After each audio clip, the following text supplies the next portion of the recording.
Good morning fourth class. बेटा जब हमारी ईवीएस की लाइव क्लास हुई थी उसमें मैंने आप लोगों को लास्ट में पढ़ाया था chapter number 6।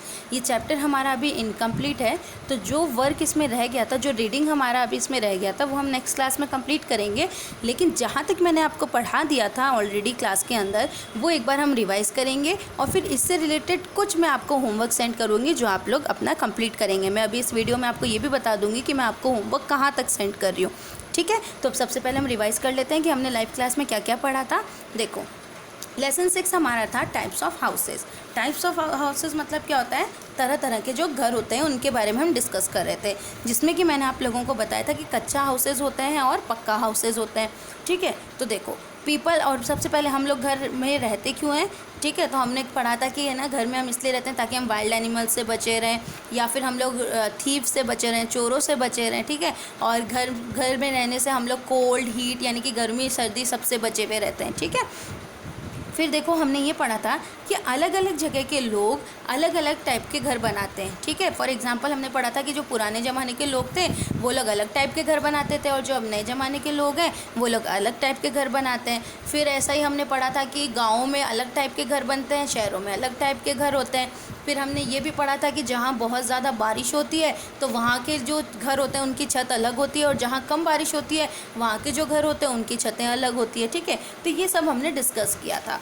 Now coming to the कच्चा हाउस। ठीक है, कच्चा हाउस में हमने क्या पढ़ा था, कच्चा हाउस में हमने पढ़ा था कि ये बैम्बू, वुड, लीव्स, मड और स्ट्रॉ का बना हुआ रहता है। ठीक है, और हमने क्या पढ़ा था कि ये इसका क्यों बनाते हैं, कच्चा हाउसेस क्यों बनाते हैं, क्योंकि ये जो इसमें जो इसको बनाने में जो सामान लगता है वो बहुत चीप होता है, यानी सस्ता होता है, तो इसलिए गरीब लोग इसको बना लेते हैं ताकि वो कुछ टाइम के लिए वहाँ पर रह सके। ठीक है, तो कच्चा हाउसेस में वही लोग रहते हैं जो एक जगह पर लंबे समय तक नहीं टिकते हों। जो लोग अपना घर बदलते रहते हैं, एक जगह से दूसरी जगह जाते रहते हैं, वो लोग इन कच्चा हाउसेस में रहते हैं। ये हमने पढ़ा था। फिर कच्चा हाउसेज में एग्जांपल कुछ हमने पढ़ा था, जैसे हमने हर्ट पढ़ा था। ठीक है, हमने हाउस बोट पढ़ा था। हाउस बोट में हमने क्या पढ़ा था कि हाउस बोट ऐसे जगह पर होते हैं जहाँ लेक हो। ठीक है, तो जहाँ लेक होता है वहाँ हाउस बोट्स होते हैं, और जो फॉरेनर्स होते हैं, जो बाहर के लोग होते हैं, जो यहाँ पर घूमने आते हैं, जो टूरिस्ट होते हैं, उन लोगों को ये हाउस बोट बहुत पसंद होता है। हाउस बोट केरला में भी बहुत देखने को मिलता है, कश्मीर में भी बहुत देखने को मिलता है। ठीक है, ये हाउस बोट जो होता है ये हमेशा पानी में ही रहता है, ये हमने पढ़ा था, हमेशा पानी में ही रहता है, और अगर इनको कोई सामान भी लेने जाना होता है तो ये इसमें बैठकर ही जाते हैं। थर्ड हमने पढ़ा था, थर्ड था हमारा इग्लूज़। इग्लूज़ में हमने क्या पढ़ा था कि ये ऐसी जगह पर बनाए जाते हैं जहाँ पर बहुत स्नो होता है, जहाँ ऑल टाइम स्नो रहता है। तो ऐसी जगह कौन सी थी, ऐसी जगह थी आर्कटिक रीजन। ठीक है, जहाँ पर हमेशा पूरे साल क्या पड़ती रहती है, आइस पड़ती रहती है, स्नो पड़ती रहती है, तो वहाँ के लोग स्नो से ही घर बना लेते हैं, और ऐसे घर को हम इग्लू कहते हैं। क्या कहते हैं, इग्लूज़ कहते हैं। और जो इस घर के अंदर रहते हैं उन लोगों को हम एस्किमोस कहते हैं। देखो, एस्किमोस कहते हैं। ठीक है, जो लोग इस इग्लूज़ में रहते हैं उसको हम एस्किमोस कहते हैं। और ये कौन से रीजन में होता है, आर्कटिक रीजन में। आर्कटिक रीजन में हमेशा ऑल टाइम स्नो पड़ती रहती है। ठीक है, फिर हमने टेंट पढ़ा था। ये सारे एग्जाम्पल हमने कच्चा हाउस के पढ़े थे। फिर हमने टेंट पढ़ा था कि जब हम ये फोल्डेड होते हैं, फोल्डेबल होते हैं, इनको हम फोल्ड करके एक जगह से दूसरी जगह ले जा सकते हैं, और जहाँ भी हमारा आराम करने का मन करे हम इसको खोलकर और यहाँ पर आराम कर सकते हैं, फिर अपने साथ उठाकर वापस भी ले जा सकते हैं। तो ये भी क्या है, कच्चा हाउस है। नेक्स्ट देखो, फिर हमने क्या पढ़ा था, हमने पढ़ा था कारवां के बारे में, जिसमें मैंने आपको बताया था कि ये मूवेबल हाउस होता है, यानी ऐसे घर को हम एक जगह से दूसरी जगह ले जा सकते हैं। क्यों, क्योंकि इनमें टायर लगे हुए होते हैं, और जो स्मॉल फैमिलीज़ होती है, जो छोटी फैमिलीज़ होती हैं, वो इसमें रह सकती हैं। ठीक है, तो ये हमने पढ़ा था। फिर हमने स्लम के बारे में पढ़ा था कि स्लम एरिया कौन सा होता है, ऐसी जगह जहाँ पर बहुत सारे गरीब लोग एक ही साथ रहते हैं, एकदम पास पास उनका घर होता है, और यहाँ पर कोई ड्रेनेज सिस्टम नहीं होता है ना, साफ़ सफाई भी बिल्कुल भी नहीं होती है, और इन लोगों को एक ही कमरे में रहना पड़ता है, एक ही कमरे में सब कुछ करना पड़ता है इनको, है ना, उसी कमरे में खाना बनाना है, उसी कमरे में सोना है। ठीक है, और इनके पास कोई अच्छा वॉशरूम सिस्टम भी नहीं होता है कि अच्छे से वॉशरूम यूज़ कर सके।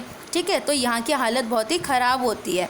तो ये भी एक देखा जाए तो अगर आग भी लग जाए, तो अगर एक घर में आग लग जाए तो इन पूरे घरों में आग लग जाएगी, ऐसी यहाँ पे कंडीशन होती है, क्योंकि सारे घर एक दूसरे से बहुत जुड़े हुए रहते हैं। ठीक है, और यहाँ गंदगी भी बहुत ज़्यादा होती है। तो ये होता है स्लम एरिया। तो फिर उसके बाद हमने पक्का हाउस स्टार्ट नहीं किया था। पक्का हाउस हम जब अपने नेक्स्ट लाइव क्लास में पढ़ेंगे तब आपको बताऊंगी। तो कच्चा हाउस क्या क्या था ये मैंने आप लोगों को एक बार फिर बता दिया है, तो आप लोग खुद भी इसको रिवाइज़ करना, ठीक है। आपको पता होना चाहिए कि आपके चैप्टर में क्या है। नाउ मैं आपके साथ डिस्कस कर लेती हूँ इसके वर्ड मीनिंग्स, और ये वर्ड मीनिंग्स मैं आपको सेंड कर दूँगी, तो ये आप लोग अपने नोटबुक में कंप्लीट कीजिएगा। ये देखिए वर्ड मीनिंग्स में फर्स्ट है हमारा कंस्ट्रक्ट। कंस्ट्रक्ट करना मतलब निर्माण यानी बनाना, ठीक है। बिल्डिंग कंस्ट्रक्ट करना हम कहते हैं ना, तो कंस्ट्रक्ट करना मतलब बिल्डिंग का निर्माण करना, बनाना उसको, है ना।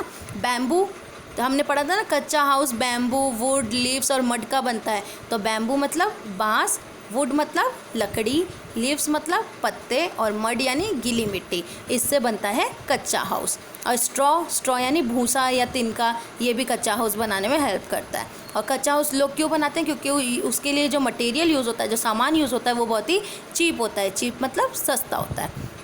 और कच्चा हाउस मोस्टली हमें कहाँ मिलते थे? रूरल एरिया में, यानी जो ग्रामीण क्षेत्र है ना, जो गांव का एरिया है, वहाँ मिलते थे, ठीक है।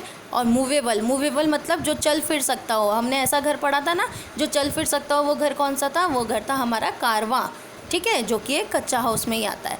फिर है डिसीज़ मतलब रोग। हमने पढ़ा था ना स्लम एरिया में घर इतने पास होते हैं और इतनी गंदगी होती है कि वहाँ बहुत सारे डिजीज़ेज़ होने के चांस होते हैं। तो डिजीज़ मतलब रोग। ब्रिक्स मतलब ईंट, ठीक है, ईंटों से मकान बनता है ना, और जो ईंटों से मकान बनता है वो पक्का हाउस होता है। फिर है ट्रैवलर्स यानी यात्री कौन होते हैं? जो लोग एक जगह से दूसरी जगह घूमने फिरने जाते हैं। सेफ्टी मतलब सुरक्षा। और डेजर्ट क्या होता है? रेगिस्तान, ठीक है। रेगिस्तान को इंग्लिश में डेजर्ट कहते हैं, और पहाड़ को इंग्लिश में माउंटेन्स कहते हैं। तो ये आप वर्ड मीनिंग 1 से लेकर 15 तक अपने नोटबुक में कंप्लीट करेंगे। इसके साथ साथ मैंने आपको कुछ एक्सरसाइज भी भेज दिया है। देखिए ये जो आपकी एक्सरसाइज है ना, ये एक्सरसाइज भी मैंने आपको सेंड किया है, A, B एंड C। ये मैं आपको सेंड कर दूँगी, तो आप ये भी कंप्लीट करना। देखो, tick the correct option. Which type of house can be seen in rural areas? मतलब कि जो गांव का एरिया होता है उसमें मोस्टली कौन से टाइप के हाउस होते हैं, कच्चा या पक्का? तो हमने पढ़ा था गांव का जो जगह होता है वहाँ पर ज़्यादातर कच्चा हाउस होते हैं, तो हमने कच्चा हाउस को टिक कर दिया। सेकेंड है which of the following is very popular among tourist यानी जो बाहर से यहाँ पर लोग घूमने आते हैं, उन लोगों में क्या चीज़ बहुत फेमस है? कारवां या हाउस बोट या टेंट? तो हमने पढ़ा था ना हाउस बोट उनको बहुत पसंद होता है, तो ये हाउस बोट उसका आंसर है। थर्ड है dash are big houses with gardens and lawns. ऐसे कौन से बड़े बड़े घर होते हैं जिनमें गार्डन्स भी होता है, लॉन भी होता है? ऐसे घर को हम क्या कहते हैं? ऐसे घर को हम बंगलो कहते हैं, ठीक है, जिसमें गार्डन और लॉन सब कुछ होता है, ऐसे घर को हम बंगलो कहते हैं। फोर्थ है the condition of slums is very. Slum जो एरिया है उनकी कंडीशन कैसी है? बहुत ही मिजरेबल है, यानी कि दुखी कर देने वाली है। ये उतनी गंदगी होती है, वो मतलब वहाँ जाकर हमें ऐसा लगता है कि हमें यहाँ पर कुछ करना चाहिए, यहाँ के लिए कुछ करना चाहिए, ठीक है, क्योंकि वहाँ के लोग बहुत ही बुरी ज़िंदगी जीते हैं। फिफ्थ है flats are the houses mostly seen in. Flats कहाँ मिलते हैं? फ्लैट्स कहाँ मिलते हैं? विलेजेस में, गाँव में या सिटीज़ में? तो हमने कर दिया सिटीज़ में मिलते हैं। स्लम में तो बिल्कुल नहीं हो सकता, गांव में भी नहीं, सिटीज़ में मिलते हैं। फ्लैट्स जो होते हैं वो सिटीज़ में मिलते हैं, शहरों में मिलते हैं। बी है filling the blanks with suitable words. First है hurt is mostly seen in the. Hurt कहाँ पर मिलता है ज़्यादातर? विलेजेस में, गाँव में। सेकेंड है dash are very popular among tourist में सबसे ज़्यादा पॉपुलर क्या है? हाउस बोट्स हैं। थर्ड है dash are lived in igloos. तो मैंने बताया था ना इग्लूज में रहते हैं, उनको क्या कहते हैं? उनको एस्किमोस कहते हैं। फोर्थ है a dash is made of animal hide. Animals के जो चमड़ी से या चीज़ों को इस्तेमाल करके जो बनाया जाता है उसको हम क्या कहते हैं? उसे हम टीपी कहते हैं, ठीक है।